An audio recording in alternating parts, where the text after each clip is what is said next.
Good morning, beloveds. Oh, that camera angle is weird. Okay, I'm awake, I think. I always let myself sleep in on Sundays, but this particular Sunday, whew, it's been a busy week. It's been a busy week, and it could potentially be a long day today. We have a meeting after church, and Tom and I still have the responsibility of going and doing a couple of final things out at the booth to prepare it for the off season. And the practitioners are gonna meet to prepare to, I don't know. He said to bring in our specialties, but we're all still reeling. So, yeah. All right. So, December 5th, I respect the health in my body. Our quote is, "For I will restore health unto thee, and I will heal thee of thy wounds, saith the Lord." And that is Jeremiah 30:17. Oh, my health is not self-created, for God is the health of humanity. This health is worthy of my respect. Only that which I respect do I value and handle with care. My body is a spiritual vehicle through which God's life flows. God's unlimited health maintains it in strength, vitality, and ease of action. My thought definitely affects my health, and my spiritual responsibility demands that I stay positive and creative. As all illness and fatigue originate in my mind, I now eliminate their causes. Every spiritual thought of mine is a tonic to my whole system. Every joyous thought of mine helps the body to remain sound and whole. As such thoughts I have with ease. No more fear and no more worry for me. I know their destructive actions, and I refuse to adulterate God's health in my body with such errors. I must not impede the health and vitality which God has planned for me. No hate is worth the toll it takes on my tissues. No anger is worth the destruction it causes in my body. What God made I use with all the wisdom I have and can claim. As I respect my body and declare that God abides within it, I feel the upsurge of life. Strength and power become my tools to use for right activities. All fatigue disappears, and I do easily whatever needs my attention. God responds to me with all possibility because I have rightly used God's life within me. The divine pattern of my health is now accepted by me. This includes a rich sense of well-being all the days of my life. I expect my body to react with ease, as my thinking acts with wisdom. Letting go of all beliefs in sickness, I never again experience disease. Even the slightest cold will be no more, for I now see God as my health. I respect the divine enough that I dedicate my thinking to positives. I rejoice in my healthy body because it indicates my healthy thinking. Today I am alive with health, vitality, and the power of accomplishment. I eat with wisdom, rest with wisdom. I think only those thoughts which maintain me in health. I am alive now with the permanent and perfect health of spirit. Okay, first off, do not let this make you feel guilty at all about your body. It is not intended as that. What it is intended to do is to remind you that the power that animates your body has the power to heal your body. It is intended to remind you that the thoughts that you think have a direct effect on your body. But these bodies aren't meant to last forever. They are here now for a purpose, and they are not meant to live forever. And we will eventually graduate from them into another existence, another vehicle, we believe, to continue to do whatever it is that we're doing. So do not let this reading today make you feel in any way less than, guilty, or what have you. It is simply there to remind you that you have more power than you think you do. Your thoughts have power, because he directly says it in the second paragraph. I know their destructive actions, and I refuse to adulterate. No hate. No hate is worth the toll it takes on my tissues. No anger is worth the destruction it causes in my body. So he straight up tells you, okay, you know what? Those negative thoughts are very hard on your body. And then he goes in and says, a cold will be no more. But he also in there says, we got to take care of it. So we got to eat right and use wisdom, which means taking, appropriate precautions. So I want to say that straight out. It's like, we are science of mind. We do listen to science. We are based on science. And so we want to make sure we take the appropriate precautions and that we use our body within the limits of our body, because it is a material form and it is not designed to last forever. I mean, we know it's not designed to last forever.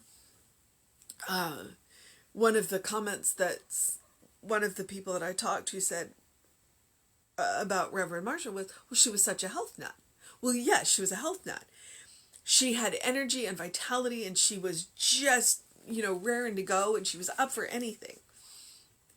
But she wasn't designed to last forever in that body. But she had that amazing energy up to the end. She had the amazing energy up to the end. So, yeah, our thoughts really do make a difference on our body. And we are to take care of them with wisdom. We are to take care of them with wisdom. And that last paragraph is when you go into treatment, if you are, if your material vehicle of your body is not working at peak efficiency for you. And remember, everybody's body is designed differently. So a peak efficiency for you is not necessarily a peak efficiency for anybody else. Some of us are a little slower. Some people are a little faster. Some people are a little stronger, So remember that peak efficiency for you is different than everybody else. Where society and religion and culture have set this bar of, this is what everybody... No, we're not designed like that. We are a variety in unity. We are variety in unity. We are all designed differently. We are all going to have different experiences, because those different experiences with these material forms are going to inform our actions and inform the way we move in the world differently. So some of the physical challenges that we have inform the way we move in the world differently. They change the impact we would have if we had a different body. Now, I'm not saying that when we have a disease, and I'm going to use that word, dis-ease, when we have a disease, it doesn't mean that we've done anything wrong. And it doesn't mean that God has done anything wrong. It just means that we are having an experience that is going to inform the way that we move through this world. It's going to inform the impact that we have on this world. In some cases, it's going to give us a level of empathy that we wouldn't have had if we hadn't had that experience. But we can use these kind of words to make the most of what we've got. We can use these kind of words to make the most of what we got. We can use them to improve our energy and improve our vitality and improve our movement and just make the most of the time that we've got here. All right, so I respect the health of my body because it is what I use to move through this world, to have these experiences, and to fulfill my divine purpose, which is to express God, just in case you didn't know. For I will restore health unto thee, and I will heal of thy wounds, saith the Lord. And that is from Jeremiah 30:17. Because we absolutely have the right to use the power of spirit to improve this, the power and the wisdom. My health is not self-created. For God is the health of humanity, the animating spirit of the material world. This health is worthy of my respect. Only that which I respect do I value and handle with care. Which right there is the argument for for practitioners charging. One, when you pay a practitioner to treat for you, you're paying for their time and their experience, their education, what they have done to learn to be really good at what they do. But it's also, if you pay for it, you value it more. You value it more. And you will use the energy wisely. It's like, if you come to a practitioner for treatment, you want to get the most value out of it. That's one of the ways. Okay. My body is a spiritual vehicle through which God's life flows. God's unlimited health maintains it in strength, vitality, and ease of action. My thought definitely affects my health. It does. On days that you feel good and happy, you have more energy. In days that you're blue and depressed, you don't have as much energy. And my spiritual responsibility demands that I stay positive and creative. And let me remind you, that's a trend. We're gonna have bumps. We're gonna have times that are blue. We're gonna have times of grief. We're gonna have times of anger. So my spiritual responsibility is to make sure that the trend of my thoughts is positive and creative, and that I don't have too many bumps. It doesn't mean I'm not going to have them. It's just the trend of. As all illness and fatigue originate in my mind, I now eliminate their causes. Every spiritual thought of mine is a tonic to my whole system. And that right there, that line right there is the point of spiritual practice. Every spiritual thought of mine is a tonic to my whole system. So when we treat and when we meditate and when we pray and when we do, read sacred literature or inspiring literature or listen to sacred music and inspiring music or any of that, or go for a walk in nature, it goes a long way to improving the mind and the body. Every joyous thought of mine helps the body remain sound and whole. Okay? Every joyous thought. That's why I want to be happy for people. That's why I want everybody to be happy and succeed. I want to celebrate your joys with you because it's good for me just like it's good for you. Such thoughts I have with ease. No more fear and no more worry for me. I know their destructive actions, and I refuse to adulterate God's health in my body with such errors. No more fear and no more worry. Worry is just a misuse of imagination. Einstein said that. And from a terrible Will Smith movie, the danger can be real. The danger is real, but fear is a choice. There are times that we are going to be put in situations where we could let fear take over. But there are also times that it's in those same times where when we let fear cloud our judgment, we will make foolish choices. So it doesn't mean that fear is going to go away completely. But what it means is when it crops up, we need to take a look at the situation and go, all right then, what do I need to do about this? And not let it take over the body. I must not impede the health and vitality which God has planned for me. No hate is worth the toll it takes in my tissues. No anger is worth the destruction it causes in my body. What God has made, I use with all of the wisdom I have and can claim. All of the wisdom that I have, meaning the body knows what it needs. That's why we have cravings. When you crave chocolate, you're probably a little low in magnesium. Things like that. I think when you crave salty, your adrenals could be low. If you crave sweet, your thyroid could be... I could have those completely backwards, so don't take that. Go talk to your doctor if you want to know for sure. But cravings mean something. But we can also claim the wisdom of spirit. We have access to the divine mind.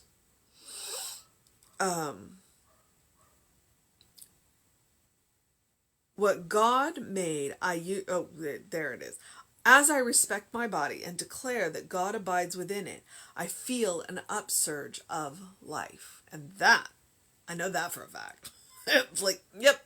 When you know that you are a beloved child of God, it just makes you stand up a little straighter and move with a little more oomph.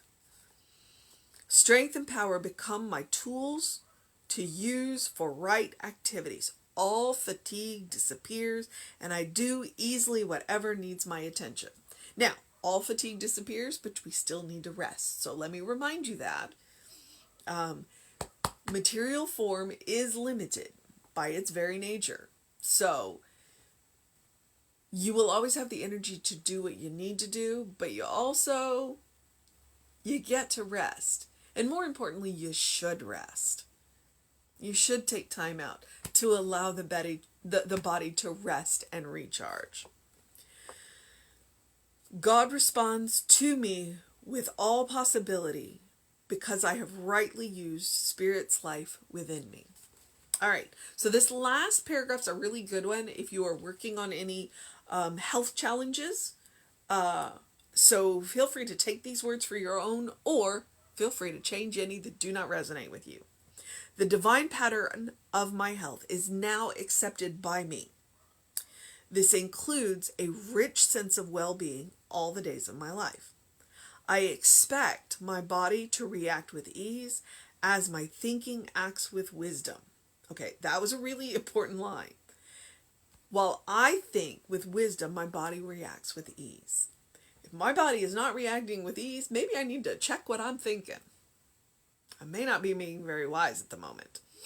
Letting go of all beliefs in sickness, I never again experience dis-ease. Even the slightest cold will be no more, for I now see God as my health. Okay, let's go back to that wisdom line. We still want to take the appropriate precautions. Rest is super important to your immune system, as is eating good food. I respect the divine enough that I dedicate my thinking to positives. I just want to give you a caution about toxic positivity.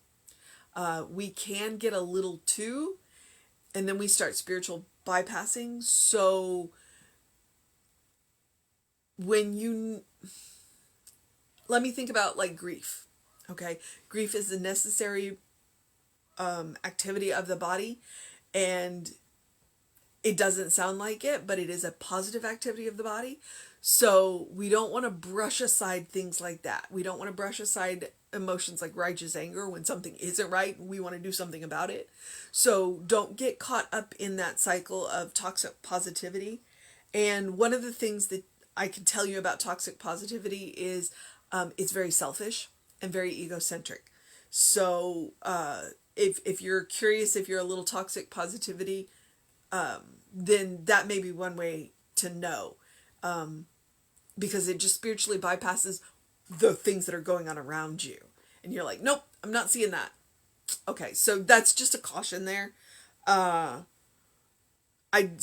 respect the divine enough to dedicate my thought to the positives. Just be aware of the positives that you're dedicating yourself to. I rejoice in my healthy body because it indicates my healthy thinking. Today, I am alive with health, vitality, and the power of accomplishment. I eat with wisdom, rest with wisdom. I think only those thoughts that maintain me in health. I think, so I might say that I dwell on the thoughts of health, and then when the other ones bump in there, I can take a look at them and then either act on them or dismiss them as I need. I am alive now with the permanent and perfect health of spirit. All right. So I think that the mission for today, should we choose to accept it, is to respect the divine enough to dedicate our thoughts to the positive. To dedicate our trend of thoughts to the positive. To understand that we're going to have the bumps that come in. And there are going to be things that we are going to need to act on that may not look positive at first. But when we act on them, we can change them. Because today is about respecting the body.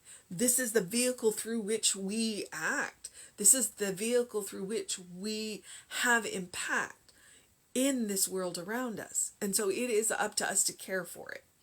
And it is up to us to remember that this body was made by a power that loves us and wants us to be happy. But it was also designed with a purpose. And they're not all going to be the same. And that's good. All right, so you've got the mission. The other thing that I always encourage you to do, dare I call it the mission, another mission, is to do something loving for yourself, do something kind for yourself, do something compassionate for yourself. Whatever that looks like. If it means sleeping in, if it means snuggling a cat, there's one beside me. If it means drinking a cup of tea, a cup of coffee, if it means exercising, oh, dare I say that word, although Sunday is my day of rest, so, if it means going to bed early, if it means reading a good book, if it means spending time with your friends, whatever is loving, kind, and compassionate for you. I want you to do a big act or a small act every single day, because you are a beloved child of God in whom God is well pleased, and you deserve your own love, your own kindness, and your own compassion. And when you practice on yourself, it becomes your first response, no matter what happens. No matter what happens. It also creates a bank so that you have some to share. You have plenty to share. All right? So create that loving, kind, compassionate default setting for yourself. And that's how we make a better world. By working on ourselves. And then it changes how we move through the world. All right, beloveds. I'm also going to encourage you to drink plenty of water. To engage your mind and your body somehow. Whatever that looks like today. Doesn't have to be that exercise word. It could just be a little stretching. Because I need to do some of that. I would tell you to go get a face full of sun, but it's a little cloudy out there today. So, do the best you can. It's really good for resetting the hormones. It is super important. And listen to your body. Your body will tell you everything you need to know. Get in touch with it. Get in touch with it. And then open the windows of your soul. Allow the breath of heaven to remind you do live in heaven right here, right now. Always. It's all around us. We just got to look for the good and praise it. Okay, beloveds. We are going to have a service for you at 11. I just saw the notification that Jeffrey will not be with us. He needs to rest his back, but the music's in good hands, so it'll be all good. Take care of yourself. I'll see you at 11 right here on Facebook Live or later on YouTube. But whatever else, know that you're loved. And I will see you next time.